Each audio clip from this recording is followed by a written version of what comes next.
Item Jhajhar में। और इस वक्त हम दशरंगपुर के आगे खड़े हुए हैं। कौन सा क्षेत्र बोलते हैं इसको? जरा गांव में खड़े हुए हैं। और इस वक्त आप देख सकते हैं बिलासपुर मुंगेली हाईवे है और इस हाईवे में ये पेड़ है, एक साइड में है, बहुत बीच में नहीं है। फॉरेस्ट विभाग के कुछ कर्मचारी भी यहाँ पर उपस्थित हैं। जेसीबी लगी हुई है, आप देख सकते हैं। और किस प्रकार से पेड़ को काटा जा रहा है आप देख सकते हैं। कितना हरा भरा पेड़ है, ये हरा भरा पेड़ है।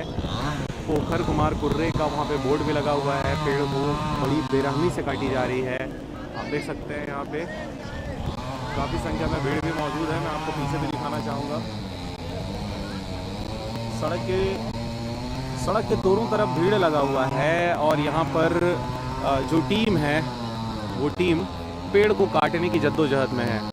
मशीन लगा हुआ है, कुल्हाड़ी अलग से उस पर चलाया जा रहा है। जेसीबी से पेड़ को खींचने की कोशिश।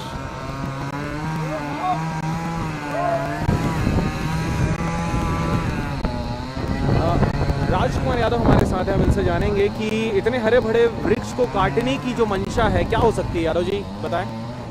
जैसे कि यहाँ पे कुछ लोग बता रहे हैं कि रोड के बीचों बीच में है, लेकिन इतने सालों से यहाँ पे हम आना जाना कर रहे हैं, अभी तो समझ में नहीं आ रहा है। ये हो सकता है किसी घर वाले, जैसे दिख रहा है घर यहाँ पे टूटा फूटा सा है, उनको प्रॉब्लम हो रहा होगा, इसलिए यहाँ के जिला प्रशासन से बात करके इसको कटवाने की बात कही होगी, इसलिए जहाँ तक ये पेड़ काटा जा रहा है। बट अच्छा, सड़क चौड़ीकरण की वजह से भी हो सकता है, क्योंकि अगर देखिए अगर ये वृक्ष को काटा जा रहा है तो उसके आगे भी एक पेड़ है, उसको तो ऑलरेडी काटा जा चुका है। और यहाँ पे आप देख सकते हैं बहुत वर्षों पुराना एक पेड़ है, शायद ये भी काटा जाएगा। यहाँ पर एक जेसीबी लगा हुआ और एक ये बड़ा जेसीबी है, न्यू प्रकाश क्रेन सर्विसेज है। पीछे आप देख सकते हैं किस प्रकार से भीड़ लगा हुआ है और मशीन इनका बंद हो गया है। हम चाहेंगे ज़्यादा रुकते हुए ना अपन यहाँ से निकले, क्योंकि हम आगे जा रहे हैं बिलासपुर की ओर और हम आपको जानकारी देंगे। चल निकाल। अरे कोई बात नहीं, हम लोग चले, समय नहीं। देख सकते हैं किस प्रकार से पेड़ को काटा जा रहा है। हवाएं चल रही बहुत तेज। यहाँ से ले ले।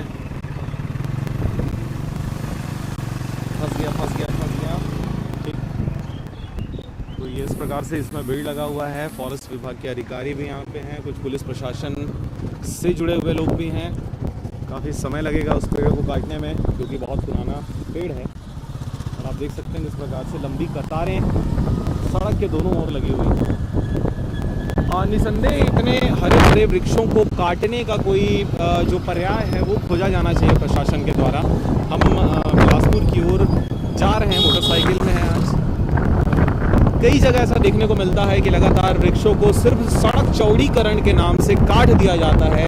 जो 20 साल पुराने, 50 साल पुराने जो वृक्ष होते हैं, हरे भरे होते हैं, और उनको काट दिया जाता है।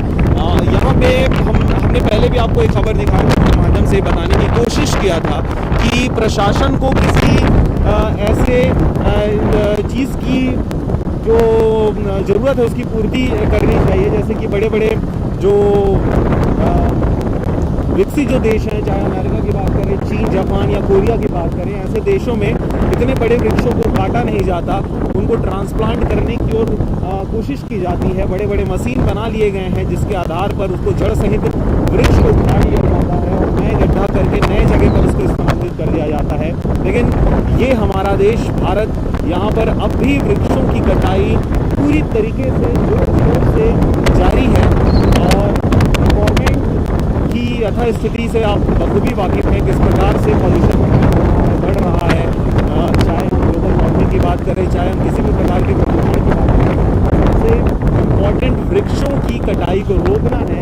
लेकिन प्रशासन के द्वारा सड़क निर्माण की नाम से हजारों, लाखों और अरबों खरबों वृक्षों को यूं ही काट दिया जाता है। और वृक्ष लगाने में की अगर बात करें तो लगाने के लिए कोशिश तो की जाती है, बहुत सारी योजनाएं भी चल रही हैं, पर एक वृक्ष जितना ऑक्सीजन सप्लाई कर सकता है एक दिन में, एक घंटे में, एक सेकंड में, वो जो छोटे छोटे नन्हे पौधे हैं जो आगे 10 साल 20 साल के बाद वृक्ष का रूप धारण करेंगे, वो अभी उस पूर्ति का या क्षति का पूर्ति नहीं कर सकता। जरूर थोड़ा सोचना होगा इस विषय के बारे में। बाकी आप सड़कों की स्थिति देख सकते हैं।